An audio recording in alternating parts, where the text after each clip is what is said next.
Hey Falcons fans! Today, we're diving into Atlanta's last shot at making the playoffs as they prepare for a crucial Week 18 matchup against the Carolina Panthers. Stick around, you won't want to miss this analysis. And don't forget to hit that like button to stay informed. Michael Penix Jr. knows what's at stake. The rookie quarterback understands that the Falcons' playoff fate isn't entirely in his hands. After last week's heartbreaking overtime loss to Washington, the scenario is simple. Atlanta must beat the Panthers and hope the Saints take down the Buccaneers. If Tampa Bay wins, their division title dreams are over, and the Falcons' playoff drought, stretching back to 2017, will continue. Penix has kept his focus sharp, reminding everyone that Carolina's crushing loss to the Buccaneers last week doesn't guarantee an easy win.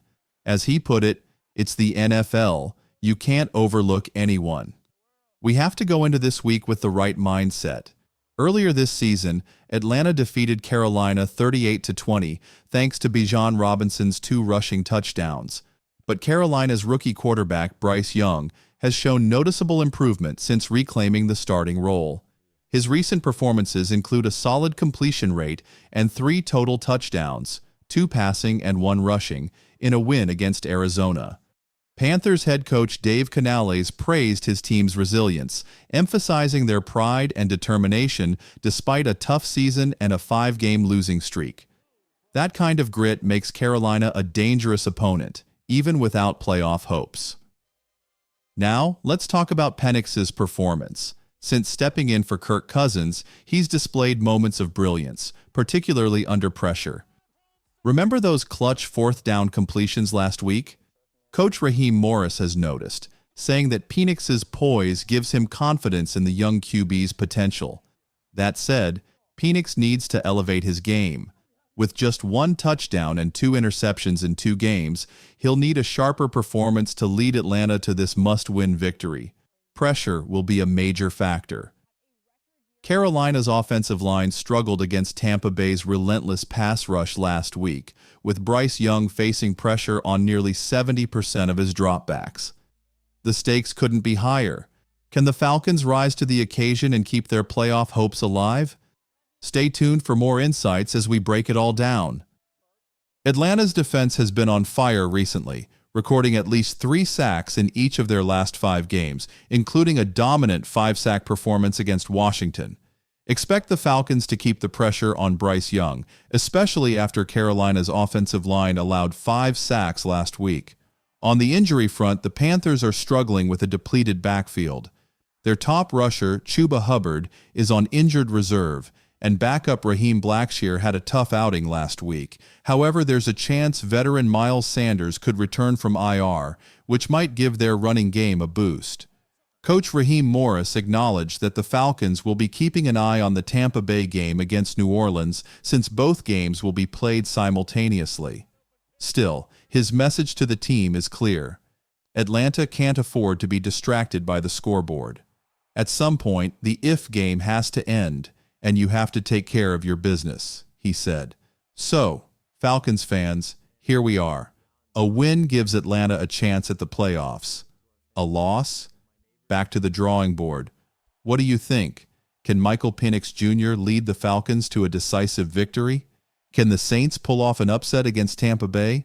Let us know in the comments below. Now, let's talk about Matthew Judon. When the Falcons traded for him from the Patriots, expectations were sky high. The 4-time Pro Bowler had racked up an impressive 32 sacks in his last 39 games before joining Atlanta. But his start with the Falcons was underwhelming. Through the first 10 games of the season, Judon managed just 1.5 sacks with no tackles for loss or quarterback hits. Fans began questioning whether Atlanta had made the right move. But wait, everything has changed over the last 6 weeks. Judon has turned his season around, recording 4 sacks, 5 tackles for loss, 6 QB hits, and even a spectacular 27-yard pick 6. Talk about making a statement.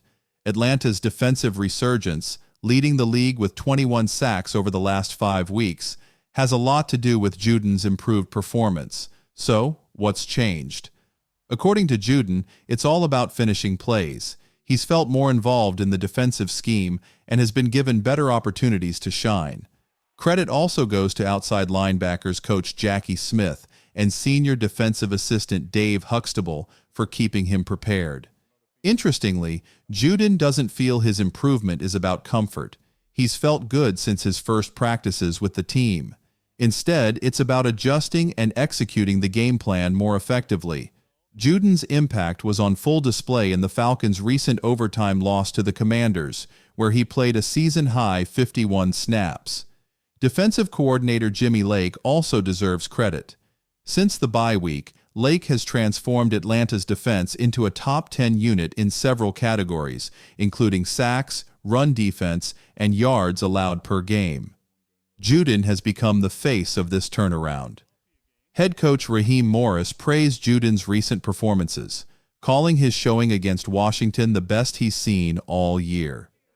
Beyond the stats, Morris highlighted Judon's growing impact in the pass rush and overall defensive effort. Judon's run defense has been exceptional, showcasing just how well-rounded his game has become. But it's not just Judon who's been making waves. This defense is firing on all cylinders.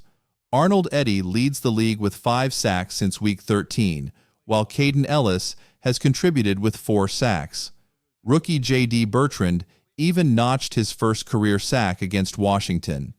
This defensive front has really found its rhythm, and Judon's resurgence has been a key factor.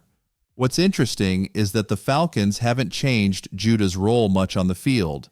Instead, their recent success is due to the coaching staff's smart adjustments, identifying weaknesses in opponents' protection schemes and exploiting them. The synergy between the pass rushers has been incredible, allowing everyone to take their shots at the quarterback. Off the field, Judon's energy has been just as contagious. He was seen joking around during Jesse Bates III's press conference after the dominant win over the Giants, embracing a mentoring role with younger players like Eddy. Now, the question on everyone's mind is about Judon's future in Atlanta. His contract runs through the end of the 2024 season, but the question of an extension is still up in the air. Defensive coordinator Lake deferred those questions to head coach Morris and GM Terry Fontenot, emphasizing that the focus is on finishing this season strong. The Falcons are still in the playoff hunt, but they need to beat the Panthers on Sunday and hope the Saints can defeat the Buccaneers. The odds are slim, with just a 13.3% chance according to projections, but there's still hope. Judon himself is keeping a humble attitude about his performance this season. While he wishes the team could have achieved more, there's no denying that he's proven himself as a valuable piece of the Falcons' defense. So, Falcons fans, what do you think? Has Judon earned a long-term spot on this defense? Should the team prioritize extending his contract? Leave your thoughts in the comments below. In injury news, there are some mixed updates. Drake London, who had been dealing with a knee issue, returned to full practice on Friday and is ready to go. That's great news for the receiving corps. However, Darnell Mooney, another key receiver, appeared on the injury report with a shoulder issue. He was limited in practice on Thursday and didn't participate on Friday. Mooney is officially questionable for Sunday, which is a big concern. The Falcons have some more injury concerns to watch out for. Rookie inside linebacker J.D. Bertrand is also questionable due to an eye injury that he's been dealing with all week. Defensive lineman Brandon Dorrells, who appeared on the injury report on Friday with an abdominal issue, is also questionable. These are key players who could have a big impact on both sides of the ball if they can't play in this crucial matchup against Carolina. The Falcons will need all hands on deck for this one. So, will Mooney and the others be ready to go? We'll need to keep an eye on the updates leading up to the game. Now it's your turn, Falcons Nation. Do you think Mooney's absence could hurt the team's chances this weekend? Share your thoughts in the comments below, and don't forget to like this video, subscribe to the channel, and turn on notifications to stay updated on all things Falcons. Go Falcons!